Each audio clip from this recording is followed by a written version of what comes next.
Good morning, everyone. This is Dr. Francois du Toit, Doctor of Natural Medicine and Naturopathic Doctor. I'm just on my way now to Oudtshoorn to support some cyclists after their race. And I want to talk to you today about stepping into the fullness of health, especially as it relates to the human body and the expression of the human body. And to frame this discussion, I wanted to discuss or mention a book that's on my top bucket list of books to read, and it's called The Body Keeps the Score. Now, not even having to look into the book that much, I can tell you that this book discusses what we call muscle memory, which is actually cellular memory. What scientists have discovered is that every single thing the body has ever gone through in your life, and even to an extent, and this is probably even the greater extent, the genetics capture memories from our lineage, our parents, our grandparents, all the way back. That's epigenetics. And what it means is that what we've gone through as a human species, even especially as what we've gone through in our own lives, be it stress,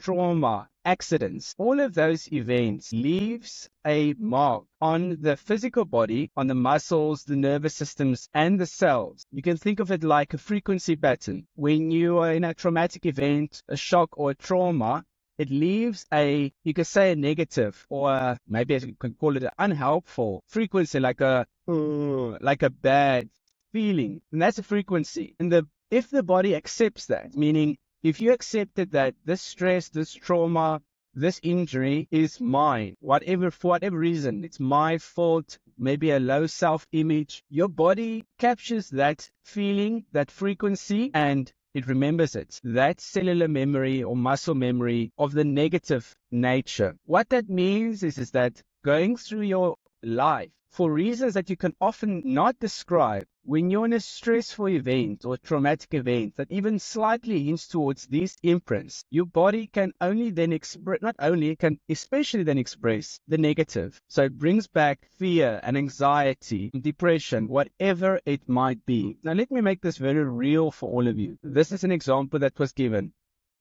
If you were, for example, a cyclist and you were in an accident where another cyclist drove into you, and then at that moment you had to lift up your arm to protect your face, and the guy hit you, and luckily you were okay at the end of it.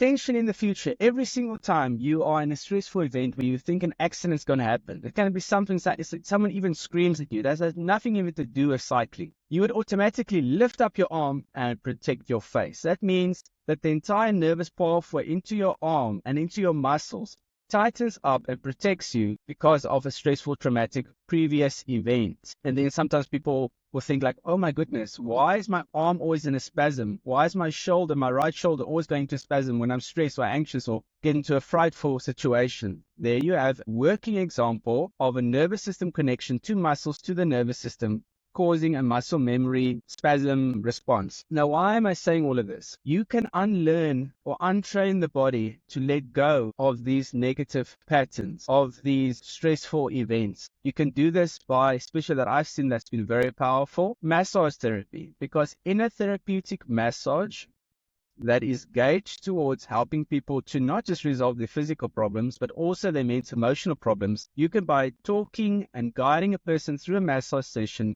you can release these muscle memory patterns, these negative frequencies from your cells, from your genetics. Now, that's one example. There's no one way. There's no just one correct or best way. It's about exploring how to release these patterns so that your body can actually express its fullness. What can a fullness of expression mean? It can mean that in the most stressful, sometimes in exactly the same stressful circumstance that you had in the past, like cycling, like maybe an impending accident might be on your way and you're a cyclist and you had that previous experience, you can suddenly experience joy, you can suddenly experience peace, and you can have soundness of mind.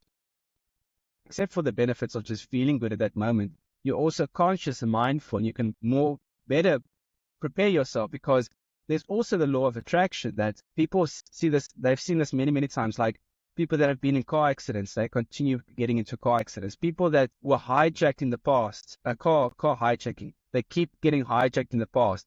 Why is that? Because your body potentially has captured a negative frequency pattern, and now it kind of in a subconscious level expects it to happen in the future. And because your body is emitting that frequency pattern, that sensation, your body actually can attract that event from happening in the future again. It's the same with people that, for example, end up being continuously in abusive relationships. Oh, but my previous boyfriend hit me, and my next boyfriend, I believe, is going to be better, but now he's also hitting me. Similar things. The body, the mind, the nervous system, not letting fully go, not fully resolving, and then actually attracting the same situations, the same people in the future again. I'm going to give you another practical tool in terms of how to release these patterns. It's called trauma release exercises. It's called TRE for short. And what scientists have discovered is that when you've gone through a stressful event, and this is the same in animals, they start shaking. You know the situation if you're a pet owner, that when your dogs hear fireworks going off, they start shaking uncontrollably like a leaf. And the human body does the same, but we tend to suppress it because we've got a lot of negative associations surrounding shaking, like in Afrikaans to say, oh, bangbroek, scaredy pants, or like, oh, that's a sign of weakness. Don't do that, suppress it. Which is, unfortunately, a very unhelpful thing to do, an unhealthy social stigma or cultural stigma that we've picked up. The body must express what it's gone through in terms of trauma and release it, be it through shaking, be it through screaming, be it through shouting, be it through dancing, be it through singing, whatever it means. But suppressing it, that's just anchors in that negative frequency pattern into our bodies. The trauma release exercises was developed by a group of humanitarians that discovered that by helping people, this is now what came about with people that were in like earthquakes and in flooding areas where there was severe trauma in a whole group of people, a whole culture. And then they noticed that if the people were able to shake, they literally were able to let go of that traumatic and stressful event and go on peacefully with their lives. But some people weren't able to do that because of the reasons I just mentioned, the social and cultural stigmas. And then when they were able to take people through stretches or movements that could help them go into what we call a tremoring response or a shaking response, they could actually fully resolve